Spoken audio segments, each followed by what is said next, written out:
Good morning, students. Today we shall understand the chapter Chandani, and this is the seventh chapter from the book An Alien Hand. And today I'm not going to read line by line. I will make you understand, and you just listen to the story very carefully. Okay, so I'm just going to begin. Once there lived an old man in Almora. His name was Abu Khan, and he kept few goats as pets. He would give each of them a funny name like Kalwa, Mungia, or Gujri. Okay. And he take them out for grazing during the day and bring them back to his hut. In short, he loved all these goats like his children. Understand? At night, he just would bring them back to his little hut and then put string around the neck of each of the goats. Okay.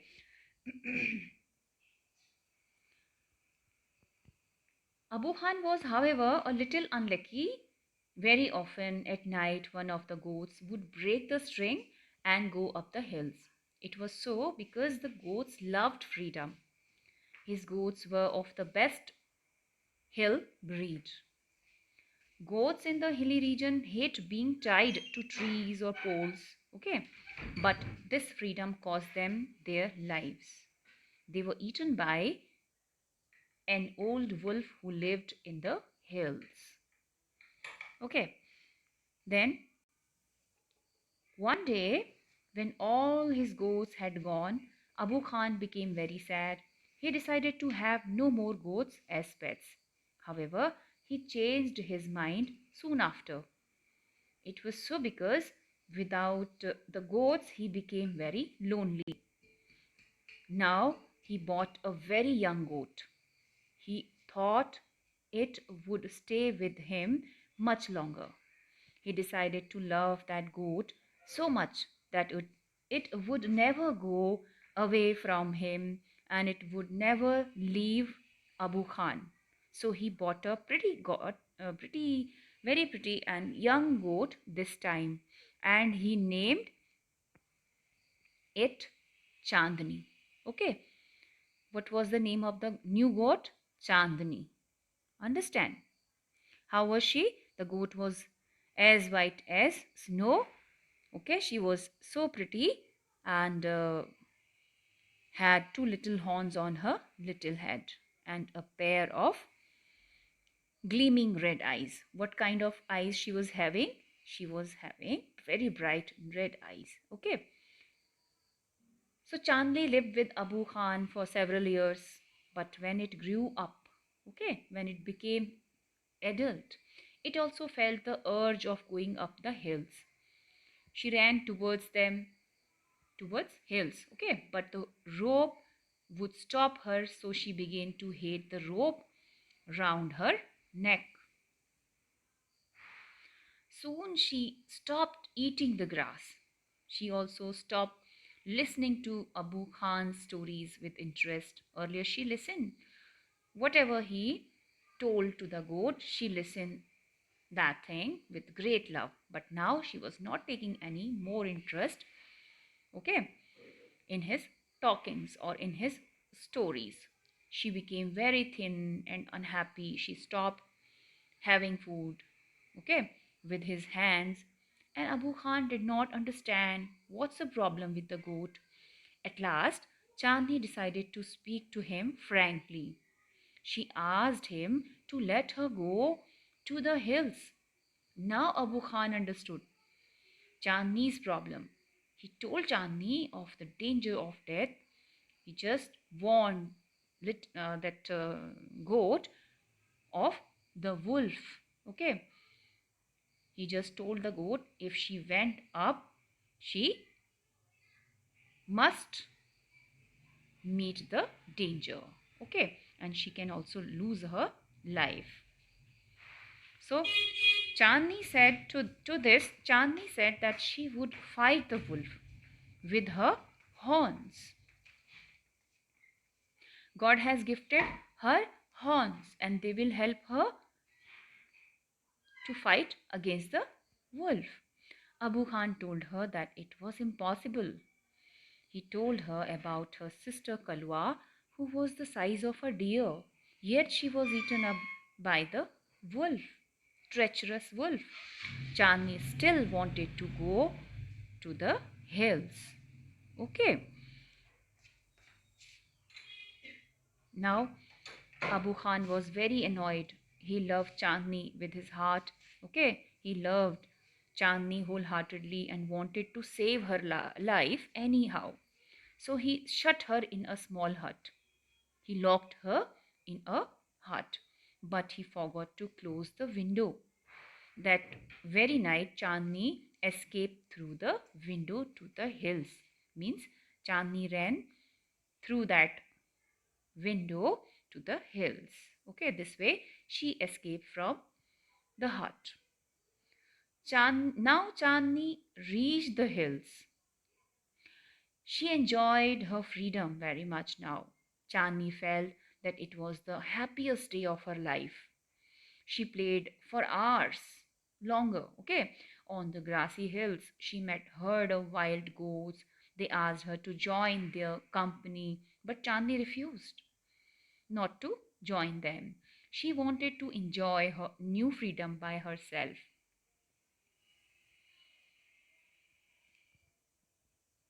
Then there was night. Understand? Then there was night. There was stillness all around. In that silence, Chandni heard the voice of a wolf. She was frightened now. For once, she thought of going back to Abu Khan.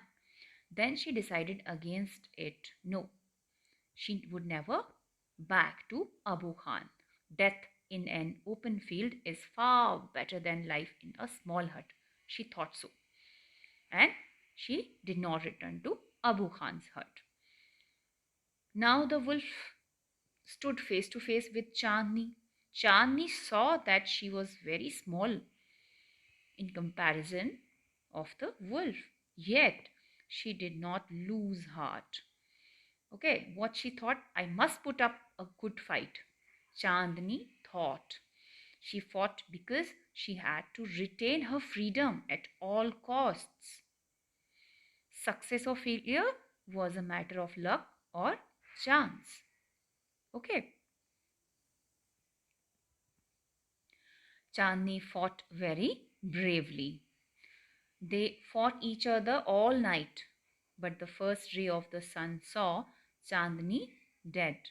She was lying on the ground in a pool of blood. The wolf was getting ready to eat her. Understand? A group of birds had watched the fight. Most of them thought that the wolf had won. However, a wise old bird declared that Chandni was the winner.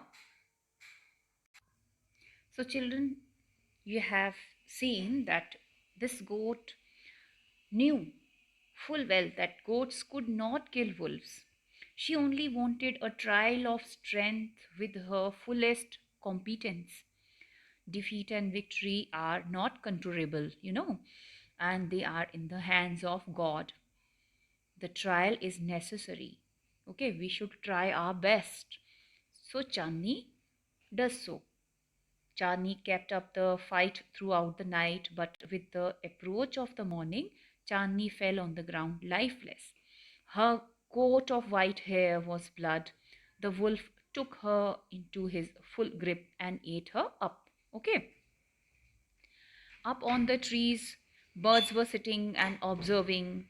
The discussion among them is as to who is the victor or victorious or winner.